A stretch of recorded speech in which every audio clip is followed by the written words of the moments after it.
So this is how AI is ruining software engineering. First, by allowing companies to scale micromanagement and replacing assistance, what they promise, with surveillance. Second, by creating what we call metastatic code bases that are kind of zombie-like. And third, by leading to zero trust technical interviews, which feels more like FBI interrogating you actually than just applying for a job and trying to get a job. Let's dive into number one. Micromanagement at scale. Well, just like this developer has noticed, many developers are realizing that their jobs are slowly becoming unbearable due to AI. In this case, this particular developer did not resign already because they have bills to pay or family to support, right? Because what's happening? Well, their micromanaging CEO is passing code from the GitHub repo and telling them, hey, why did you guys did not came up with that already? And the problem is that 50% of the suggestions that this CEO is recommending are actually hallucinations, as you can imagine. But the overall result of this is that for them, logging into Slack each morning seriously wants to make them puke. Again, this is not a specific episode, but we've seen this happening in the developer teams of the developers we coach. And this is starting to become a very common scenario. So what's actually this micromanagement at scale all about? Well, managers are using AI to double guess developers' work and micromanage. And it's not managers only, it's all kind of stakeholders. It can be product managers, it can be CEOs, as you've seen in that case. Also, we've seen next generation developer tracking, aka surveillance software that's being released, which results in software engineering becoming some kind of an assembly line job, right? Instead of this creative problem solving, you suddenly have all these tools that were supposed to support you, but right now they are becoming constraints and kind of they're becoming control tools, which creates an even bigger disconnect between what we call the programming class, right? The software engineers, and the business class, the stakeholders on the other sides. And developers are being seen as a redundant cost center, which is nothing new. But what's happening is that this generative AI technology, it's actually promising a full elimination of the developer for the first time in history. Yeah, so we already had our Jira burn charts and sprint metrics and all these dailies that feel kind of, constraining you into this assembly line kind of routine where you wake up, you look at Jira and you try to make sure that you are not on red in any of those metrics. But we've seen a lot of new software being developed on top of tools like Jira, where they can see exactly,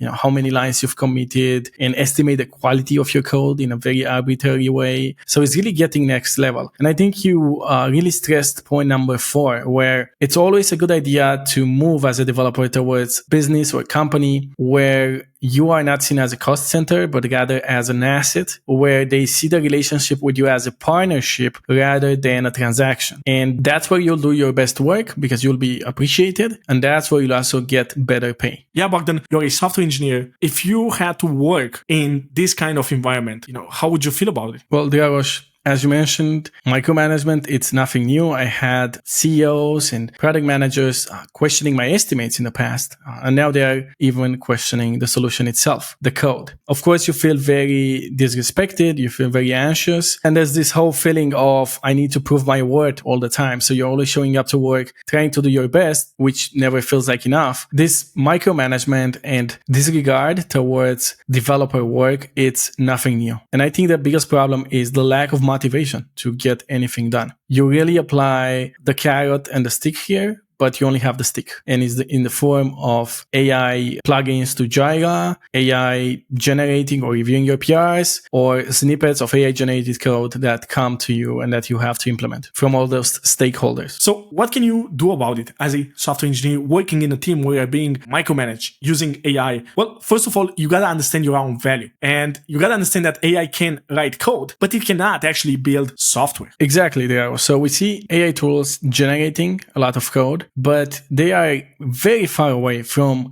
having workable code. They are very far away from finding the right solutions. The illusion of AI-generated code, it's sort of a very good illusion because when you query these tools, the suggestions you get on the surface are extremely good. But very few people talk about the effect of doing this at scale. And we are very, very far away from that. You can check the other videos we have on the channel where we deep dive into the actual effectiveness of those coding models. But as of now, AI can write code, they can generate code, but it can't build software. And a good question that you can ask yourself, if you really think AI can replace you, it's if you leave tomorrow, how expensive would it be to replace you? Can your company get things done by using AI instead of your skills? The answer will probably be no. Secondly, remember that giving in to these demands, it's really a race to the bottom, because first they ask you to implement their AI suggestions, then they ask you to fix them, then they ask you to stay over the weekend and make sure you deploy them. So you gotta stop at some point, which brings us to the second point in this video. You gotta set boundaries and teach people how to treat you. And the best way to do that, it's of course to use AI tools and to ride the wave, but do write your own code.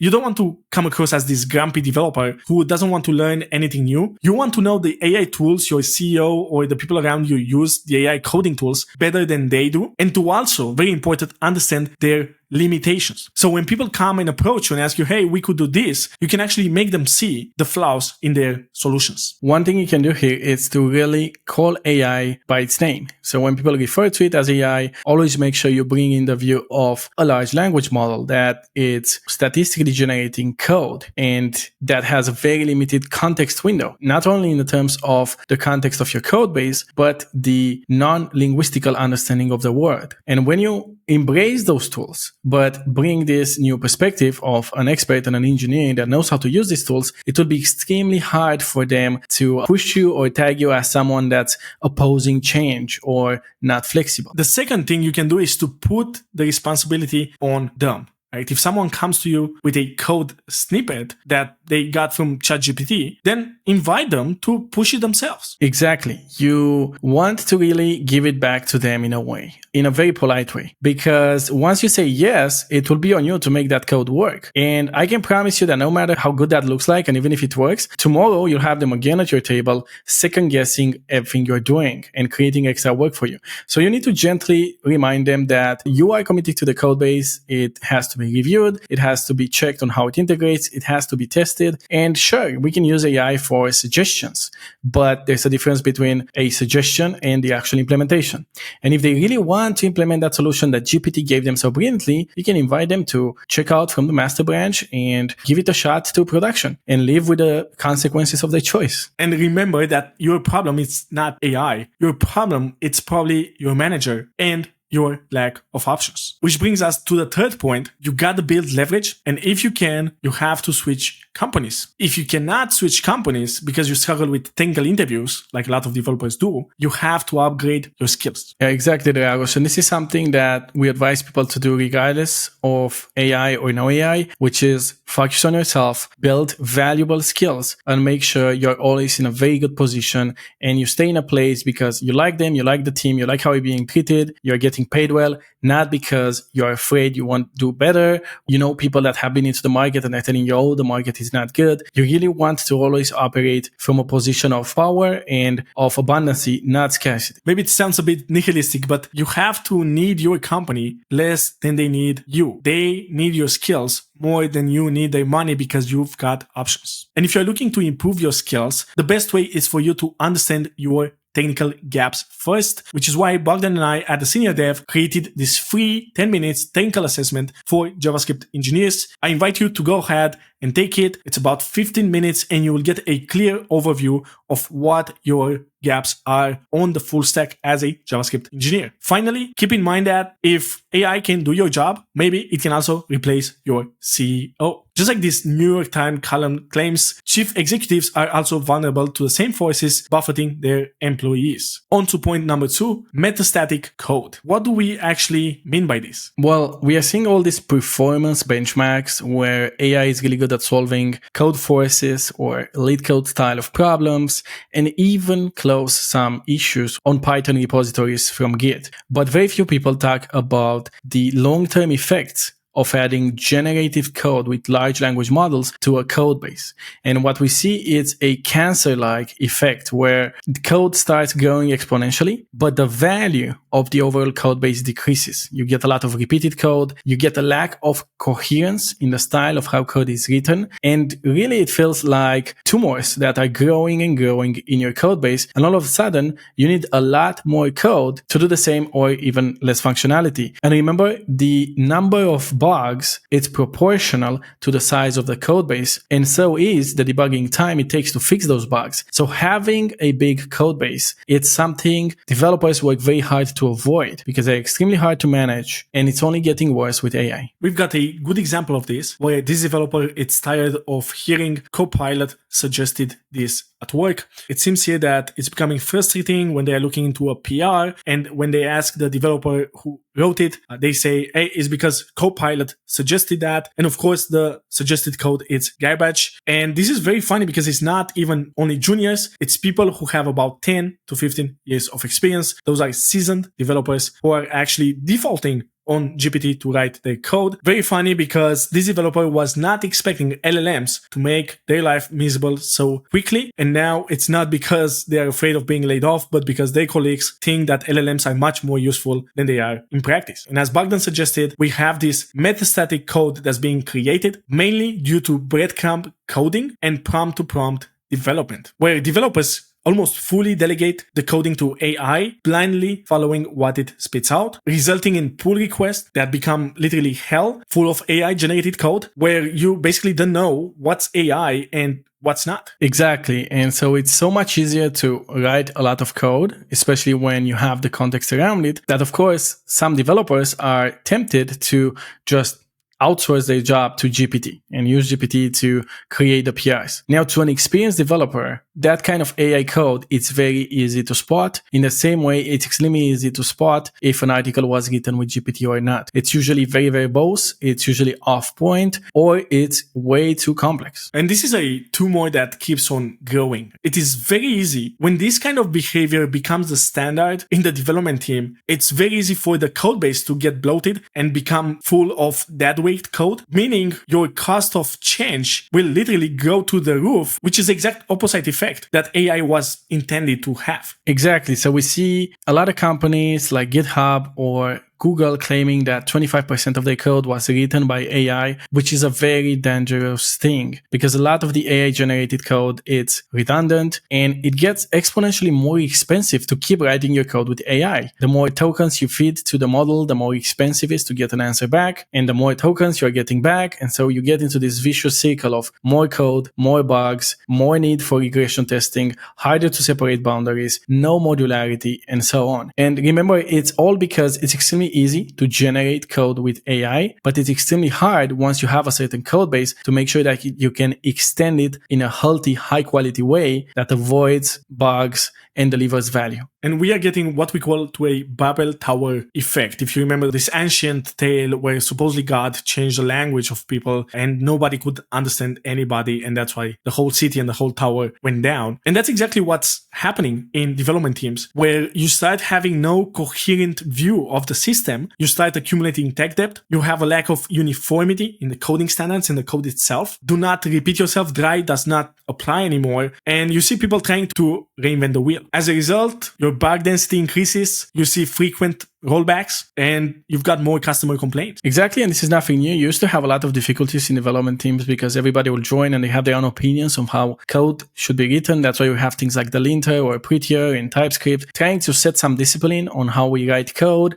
and reach consensus because we reduce the scope of decisions that we need to make as a team. The style of the code is already decided, the type checking is already in place. And so this is what best practices try to do. They try to take everybody's effort and make sure they work with each other, not against each other. But because everybody now is using this echo chamber for code writing that amplifies whatever you feed to it, the code base looks like it was written by 5 different development teams. And talking about development teams, this also has an impact on the team itself, where you see AI-generated conflicts in the team. Developers cannot tell if their colleague was the one actually writing that piece of code or if it was actually AI and they just copy-paste. And finally, the developers who have to check all the work because someone has to check project when defects appear, what happened here, are getting into a burnout because they have more code to review than ever. And the other ones are falling into passivity where it's just, hey, let me use AI and not be very proactive about the job itself. This is coasting to the square. Powered by AI. So what's the solution to this? And what can you do if you find yourself in such a team that's creating metastatic code? First of all, you gotta break the cycle, and you do so by enforcing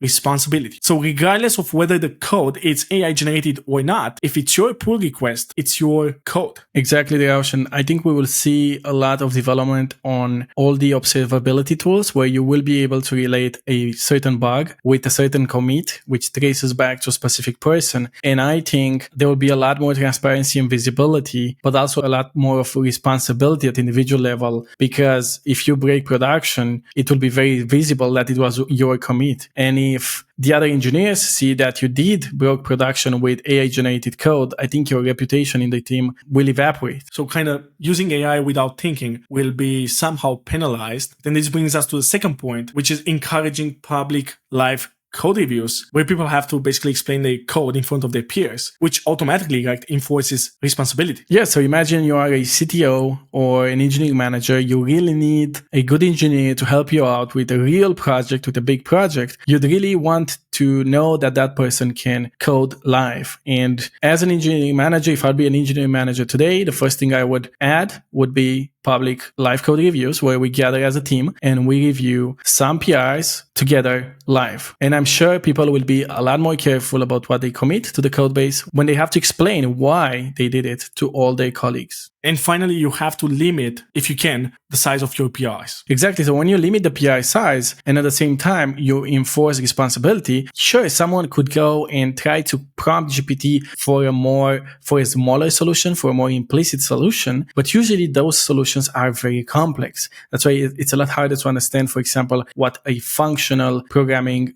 snippet does. It's a lot harder to explain React hooks because they are implicit. And so it's this combination of you are responsible and we need to write elegant small code that actually solves the problem that will actually leave people with no other option than write high quality code. Which also brings us to the second point, and that is get insanely good at debugging. This means get to know the good old IDE debugging, browser debugging, logging, monitoring, and alerting techniques, as well as logging, monitoring, and alerting techniques. Exactly, because bigger code bases will result in a lot of bugs. Unskilled developers that committed code they didn't actually wrote will be not capable of solving it. And that's when you can actually shine. Because when these bugs happen in production, you really need someone that knows what they're doing. And guess who will be able to jump into the code, figure their way out around all these files of code and actually find a problem fast? That will be not someone that's working with GPT and prompting it or generating their code with Copilot.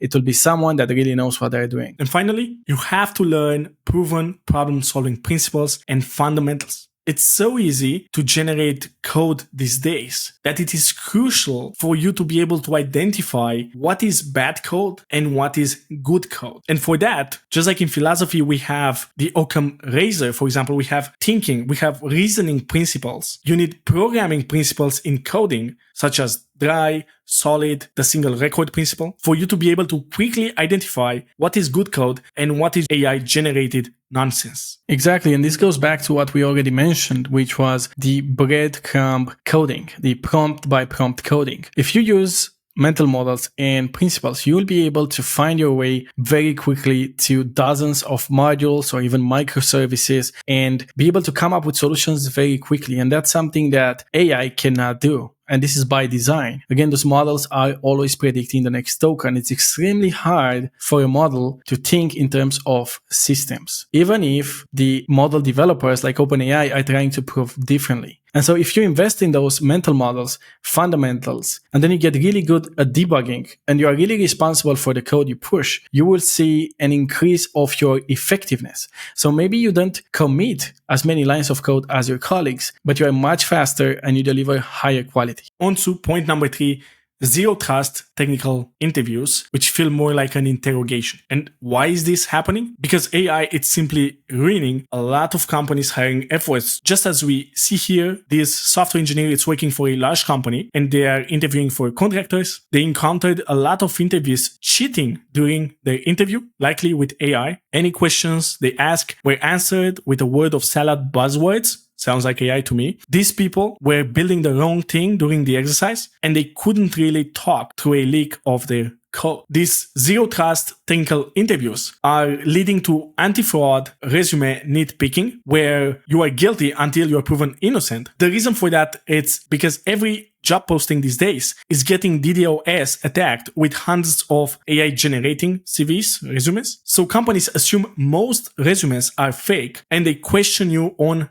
everything. We have students who are being asked about every bullet point or number they have in their resume. Basically, the HR picks your resume and goes through it point by point and asks you, what was this about? What do you mean? Exactly. And on that point, because there's just so many candidates and nobody really knows if they are good or not, companies are moving a lot more of the technical questions to the pre-screening. So you have now these online screening tests that they would send over. They're using those more and more. And you also have recruiters sometimes asking technical questions on the phone, which was not the case 3 years ago. Nobody would ask you on a screening call, if they were an HR manager, how do you do an SQL left joint? Or can you tell me what closures are? Because first of all, they don't know the answer. And second of all, it was a screening call. It wasn't a technical interview. But we are seeing that becoming almost a standard in 2025. And the problem there is that these people, they can sure ask questions, but they don't have the competency to judge your answer. And most times the answer to such questions are not binary, right? So you see actually false positives where genuine good resumes, like real resumes, are getting tagged as GPT written, and otherwise good engineers are getting passed just because it's hard to distinguish the real from the fake. Which brings us to the next point. All interviews will converge towards live coding. Given that companies don't trust your submissions, the easiest way is to make developers code live in front of you and see if they can actually code. And we've seen cases of people submitting a take-home task they did with AI and then having the lead developer or senior engineer going to the code, asking them exactly why did you do this? What are the drawbacks here? How would you do it differently? And they blank out because the code was generated with AI. And so you got to be very careful when you send these things over. And if you use the AI to write part of it, make sure you review every single line and you can explain it. And you have at least 1 or 2 ways in your mind on how you could do that one thing differently. The second trend we see is that system design interviews are becoming more and more granular. Because companies now want to know that you can actually build interfaces. They want to know you can really know how to lay out the endpoints of a REST API. They want to know you know the HTTP protocol in depth. It's not enough to give this high-level view we used to give because they really want to know, is this person really an expert? Do they know what they are doing? And they cannot trust your resume. They cannot trust the code you submitted. And they want to see you solving that problem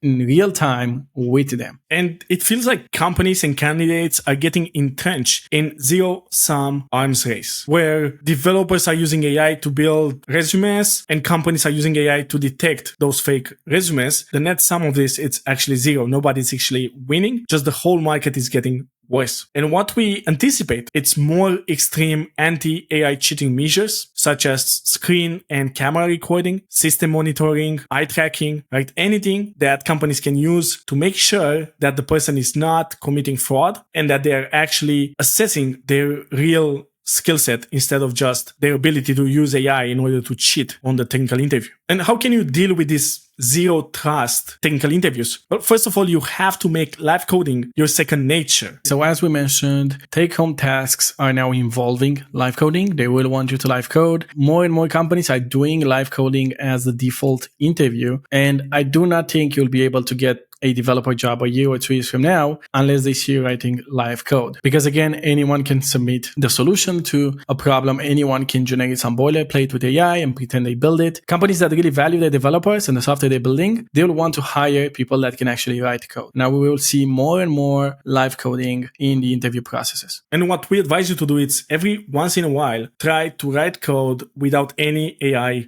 assistance. You need to practice those skills. So just go to your cursor or windsurf or VS Code and disable Copilot or disable all the AI assisted code. Try to do it plain. Use the old IntelliJ suggestions that are really good and try to write code from scratch without any noise. Try to really focus on that one single problem you're trying to solve. Secondly, master the fundamentals. Start with basic control functions, the for and while loops, and core data structures. Secondly, you have to make sure that you write your resume yourself. Yes, and I mean all of it. Same with your LinkedIn profile, same with the emails that you are sending to recruiters. You want to be human, you want to be concise, you want to be you. The best way to stand out, it's by not doing what everyone is doing and by not using AI. And we see a lot of people generating these 3-page emails where they could tell you the same in 2 lines. And it's so unflattering to receive one of those because you feel like the person didn't really put any effort into it. It really feels like one of those old corporate jargons to the square, where it's all, this generated paragraphs by GPT that don't make any sense. And you have to read all of it to actually see, okay, this could have been a one-liner. Yes, no, let's move this forward. Cheers. See you later. That's it. One last word. I think most people are playing a very dangerous game where they're kind of externalizing and outsourcing basically their thinking processes to these LLMs. Right? So what will happen in a few years? It's a lot of people will start falling behind. The hype behind the LLMs will be gone. We will see how they are not actually able to reason. They are not actually able to think. And the people and the software engineers who did not give in to the illusion and are able to actually do the thinking, to actually build the things themselves, will easily stand out. You want to be on this second category. So be aware of AI zero-sum games. Think critically about these tools and their effectiveness, which despite what big tech wants you to believe, it's very limited. Don't give in to the mass hysteria and despair. Become the best developer you can be. These tools are not as good as big tech wants you to believe. And that's exactly what we prove to you in this next video. We'll see you in the next one.